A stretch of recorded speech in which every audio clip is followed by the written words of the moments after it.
पढ़ रहे हैं पाठ 13 लोक संस्कृति और नर्मदा, यानी हम लोक संस्कृति और नर्मदा नदी के बारे में पढ़ेंगे।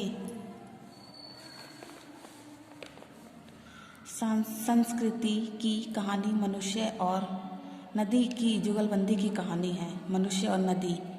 संसार की सभी प्रमुख संस्कृतियों का जन्म नदियों की कोख से हुआ।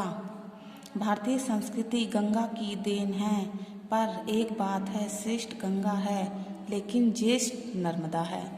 जब हिमालय नहीं था, विंध्य और सतपुड़ा तब भी थे। विंध्य तो शायद भारत भूमि का सबसे पुराना प्रदेश है। नर्मदा का प्रदेश सौंदर्य की दृष्टि से अद्वितीय है। आदिम संस्कृतियों का भंडार है। गिरि जन और वन जातियों की प्राचीन लीला भूमि है। कभी नर्मदा तट पर दंडकारण्य जैसे घने वनों की भरमार रही। इन्हीं वनों के कारण वैदिक आर्य तो नर्मदा तक पहुँचे ही नहीं। जो आए वह भी इन वनों को पार कर दक्षिण में जाने का साहस न कर सके। उन दिनों नर्मदा आर्यवत की सीमा रेखा थी। नर्मदा तट पर आर्यवत या उत्तरापथ समाप्त होता था और दक्षिणापथ शुरू होता है, यानी 4 दिशाएं थी, पूर्व पश्चिम उत्तर दक्षिण। तो जो नदी सब थी, तो जो नर्मदा तट था वो उत्तरापथ को समाप्त होता था, यानी वहाँ पे आर्य जाति थी, और दक्षिण पथ से शुरू होता था। तो इसी तरीके से जो लोग भी आए तो सिर्फ वनों के पास तक रहे, दक्षिण में जाने का साहस ही नहीं कर पाए, क्योंकि उस टाइम पुराने टाइम में नदी पहाड़ पर्वत ये सब चीज़ें होती थी। अब तो जनसंख्या के कारण वन वगैरह सब कटते जा रहे हैं, तो इतने जंगल और भरमार नहीं हैं। तो यही चीज़ हमें बताई गई है इस लेसन में। नर्मदा तट पर मोहनजोदड़ो या हड़प्पा जैसी नगर संस्कृति नहीं रही, लेकिन एक आरण्यक संस्कृति अवश्य रही। यदि नर्मदा तट पर कौन थे पहले? मोहनजोदड़ो और हड़प्पा संस्कृति, नगर संस्कृति नहीं रही, जैसी संस्कृति नहीं रही, यानी पहले वो लोग थे लेकिन अब वैसी नहीं है। भारतीय संस्कृति मूलतः आरण्यक संस्कृति है। नर्मदा के तटवर्ती वनों में मार्कंडेय, भृगु, कपिल, जमदग्नि आदि अनेक ऋषियों के आश्रम रहे हैं। कहाँ पर? नर्मदा के तट के पास, यानी वनों में ये सब इतने ऋषि थे। कौन के? मार्कंडेय, भृगु, कपिल, जमदग्नि आदि अनेक ऋषियों के आश्रम थे। ऋषियों का कहना था कि तपस्या तो बस नर्मदा तट पर ही करना चाहिए। इसी के तट पर सुदूर केरल के शंकर ने दक्षिणा ली थी, और इसी के तट पर मंथन मिश्र और शंकराचार्य का सुप्रसिद्ध शास्त्रार्थ हुआ था। जिस प्रकार राम की कथा उत्तर और दक्षिण भारत की जोड़ती है, कृष्ण की कथा पूर्व और पश्चिम भारत को जोड़ती है, उसी प्रकार नर्मदा भी देश को जोड़ने का एक सूत्र है। नर्मदा तट पर उत्तर के आर्यों, यानी ये सब चीज़ें आप ध्यान से पढ़ेंगे कि राम की कथा कहाँ हुई, तो उत्तर और दक्षिण भारत को जोड़ती है। कृष्ण की कथा पूर्व और पश्चिम को जोड़ती है। ठीक है, इसी प्रकार नर्मदा भी जोड़ने का एक सूत्र है। कि विचार प्रधान संस्कृति और दक्षिण के द्रविड़ों की आचार प्रधान संस्कृति का समन्वय हुआ था। किसका हुआ था? द्रविड़ों की। यहाँ विक्रम संवत और शालिवाहन शक संवत दोनों का प्रचलन था। तो विक्रम का और शक, इनका भी प्रचलन था। भारत की अधिकांश नदियाँ पूर्व की ओर बहती हैं। बड़ी नदियों में एक नर्मदा ही है जो पश्चिम की ओर बहती है, यानी भारत की अधिकांश नदियाँ कहाँ जाती हैं? पूर्व में बहती हैं, लेकिन जो नर्मदा की जो नदी है वो कहाँ जाती है? पश्चिम की ओर बहती है। अमरकंटक में नर्मदा और सोन का उद्गम पास पास है, लेकिन दोनों बिल्कुल विपरीत दिशाओं में बहती हैं। नर्मदा और सोन कहाँ है? पास पास है, लेकिन अलग अलग बहती हैं, दिशाएं अलग अलग हैं। कहते हैं नर्मदा और सोन यानी सोनभद्र जैसे नद माना गया है का विवाह होने वाला था, पर सोन नर्मदा की दासी जुहिला पर ही आसक्त हो बैठा तो नर्मदा नाराज हो गई। कभी विवाह न करने का संकल्प के साथ पश्चिम की ओर चल दी, यानी कि नर्मदा नदी नाराज हो गई थी। तो सारी नदियाँ पूर्व में बह रही थी, लेकिन जब वो नाराज हो गई तो वो कहाँ है? सबसे अलग हो गई, तो वो पश्चिम की ओर बहने लगी। लज्जित सोन पूर्व की ओर गया। नर्मदा चिर कुमारी कहलाई। इसीलिए भक्तगण नर्मदा को अत्यंत पवित्र मानते हैं और उनकी परिक्रमा करते हैं। नर्मदा की महत्ता उसकी परिक्रमा से ही सिद्ध हो जाती है। हमारे पुराणों में गंगा, यमुना, गोदावरी, सरस्वती आदि नदियों का चाहे जितना महत्व बताया गया हो, कोई भक्त इन नदियों की परिक्रमा नहीं कर सकता। घर की तमाम सुख सुविधाएं छोड़कर एक ही नदी की 3.25 वर्ष की परिक्रमा पूरी करना इस व्रत में एक प्रकार की वीरता है। यह गरीबों के साथ एक रूप होने की भावना है, प्रकृति के सानिध्य में रहने की ललक है और है अंतर्मुख होकर प्रभु से लौ लगाने की आकांक्षा। यानी गंगा यमुना गोदावरी सरस्वती नदियाँ चाहे जितनी भी हों, लेकिन इसकी परिक्रमा कोई नहीं कर सकता। और जो है प्रभु से मिलने की आकांक्षा भी इन्हीं में निहित है। नर्मदा तट पर कभी शक्तिशाली आदिम जातियां निवास करती थीं। आज भी नर्मदा तट पर बैगा, गौड़, भील आदि माटी से जुड़ी जनजातियां निवास करती हैं। यानी कि कौन कौन जाति निवास करती है? बैगा, गौड़, भील आदि जितनी माटी से जुड़ी जनजातियां यानी मिट्टी में रहती हैं, यानी मिट्टी के घर होते हैं, उनके मिट्टी के बर्तन होते हैं, इसलिए माटी से जुड़ी जनजातियां बोला गया है। ये अशिक्षित जरूर हैं, लेकिन इसका मतलब यह नहीं कि वह संस्कृति संपन्न नहीं है, यानी अशिक्षित हैं, यानी वहाँ पर कोई भी शिक्षा से संबंधित कोई भी जानकारी उनको नहीं मिलती, तो वे ऐसा नहीं है कि वो, लेकिन फिर भी वो संस्कृति संपन्न है, उनके अंदर सब चीज़ की संस्कृति है। इनकी जीवन शैली, नृत्यों तथा गीतों ने दूर दूर के लोगों को आकर्षित किया है। गौड़, भील और बैगा स्त्रियों की गुदनों से बड़ा लगाव है, यानी हाथ पैरों में वो टैटू बनवाते हैं। बैगा स्त्रियों के शरीर तो गुदनों से छलकते हैं, गुदने के लिए परिधान की तरह है, यानी जो टैटू हैं वो उनके परिधान की तरह हैं।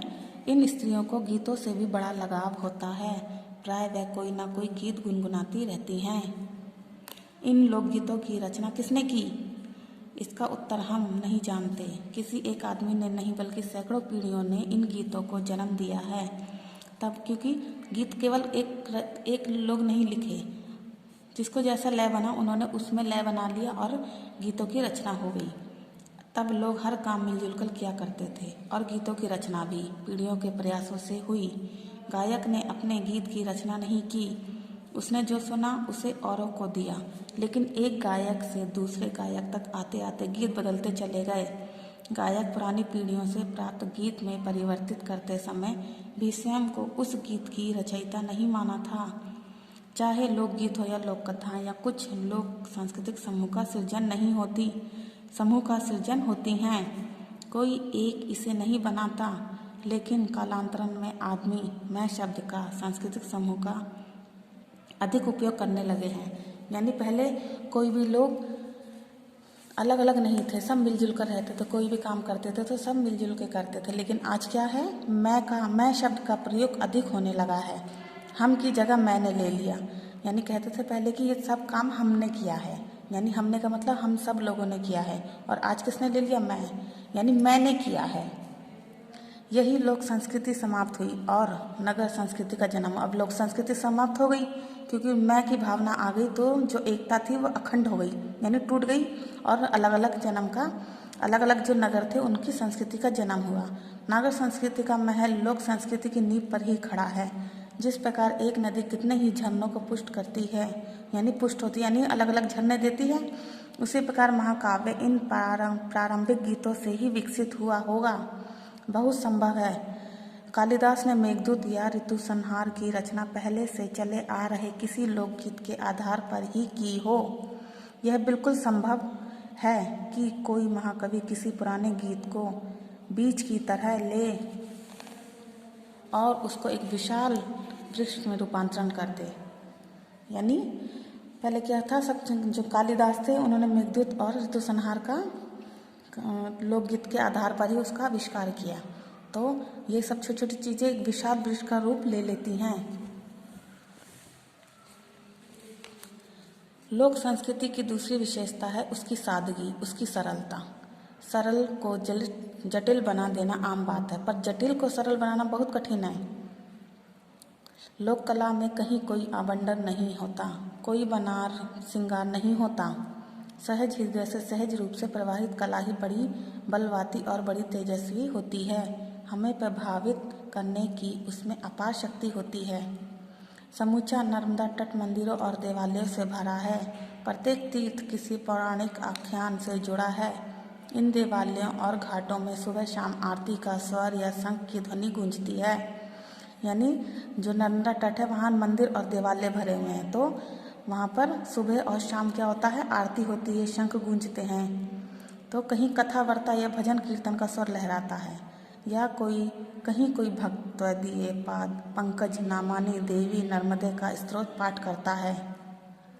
गेरुए वस्त्र पहने साधु या दंड कमंडल लिए सन्यासी या नर्मदा तट पर भरने वाले असंख्य मेले भी यहाँ की लोक संस्कृति के अभिन्न अंग हैं। शिवरात्रि या कार्तिक पूर्णिमा पर समूचा नर्मदा तट और से छोर तक हजारों मेले और मड़ई से गूंज उठता है। यानी शिवरात्रि या कार्तिक पूर्णिमा में मेला लगता है तो और से छोर तक भीड़ ही भीड़ दिखाई देती है। हंसते चहकते लोगों के दल इन मेलों में उमड़ते हैं। गांव के कठोर जीवन में ये सब मेले रस घोलते हैं। यानी गांव के कठोर जीवन में ये मेले रस घोलते हैं, यानी अच्छा लगता है, मेले वगैरह लगते हैं। तो इन मेलों के कारण ग्रामीण जनता एक सूत्र में बंधती है। दूर दूर के ग्रामीण नर्मदा मैया की जय बोलते हुए आते हैं और पवित्र नर्मदा जल अपने साथ ले जाते हैं। नर्मदा तट का निवासी नित्य पूजा पाठ करता है। इनके कई अनुष्ठान बड़े काव्यात्मक होते हैं, जैसे पर्व त्योहार पर किया जाने वाला दीपदान। रात को अंधेरे में जब महिलाएं दीप प्रज्वलित करके नर्मदा में प्रभावित करती हैं, तब उन दीपों का केसरिया उजाला कितना मोहक लगता है। नर्मदा तट के घाटों की शोभा का क्या कहना।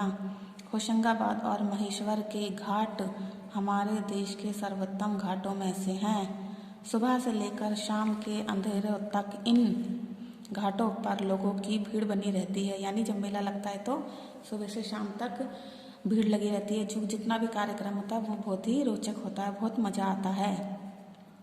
यहाँ गांव की महिलाएं अपनी सहेलियों के साथ अपना सुख दुख बांटती हैं।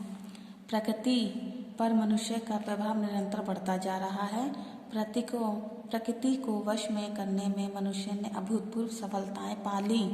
पहाड़ टूटते हैं, नदियाँ अपना स्वरूप बदलती हैं, बांध बनते हैं, विशाल जलाशय प्रकट होते हैं और नहरों का जाल बिछ जाता है।